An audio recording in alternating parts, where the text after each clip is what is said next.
interested in reading my blog. You realize, like, wow, I can say what I want. And when he said that to me, I said, I've been trying to tell you this for a while now, I was blogging, everyone was blogging, it's the freest space because there's no editor, there's no censor that's going to come in between, so you can say what you want. We must thank him for the multimedia super corridor and the guarantee that there will be no internet censorship. And probably that will be his most useful legacy for the country. In 1969, Mahathir was kicked out of UMNO after asking the Prime Minister to step down. Almost 40 years later, Mahathir walked away from the party voluntarily. I think when he left UMNO in 2008, he was utterly frustrated that his views were not given serious attention by the Abdullah premiership. But with the changing of a new administration, history repeated itself. In 2009, Prime Minister Najib accepted Mahathir back into UMNO, just like his father, Tun Abdul Razak, did decades ago. You cannot predict these things, The person who got kicked out in 1969 becomes the Prime Minister and stays there for 22 years. Maybe if you look at the whole history of Malaysia, all these things look like a pattern, but to me, it's just life. That's the way fate goes, It's karma or something.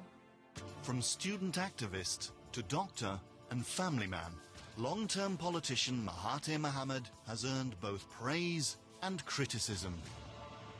I like self-criticism. If I say something about others, I often ask myself, what about you?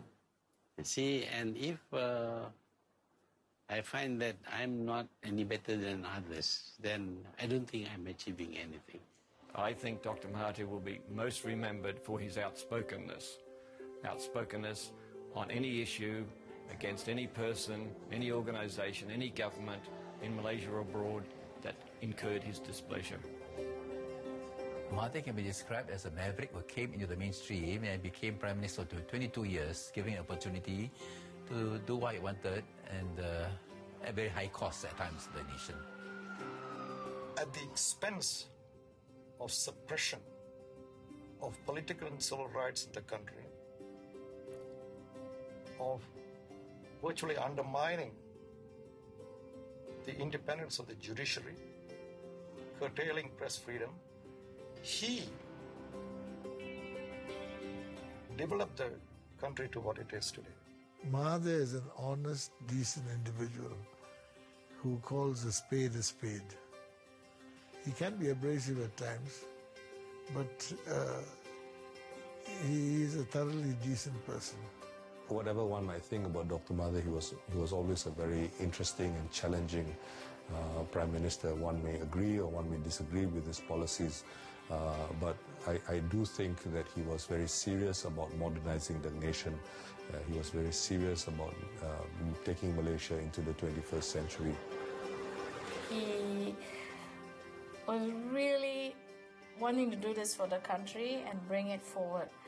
I think he himself says that maybe some things he got wrong. Dr. Mahathir is a very affectionate person in terms of family aspect, but he's also a very intelligent, I'm proud to say, a very intelligent visionary, and but I can say that this is my best Prime Minister.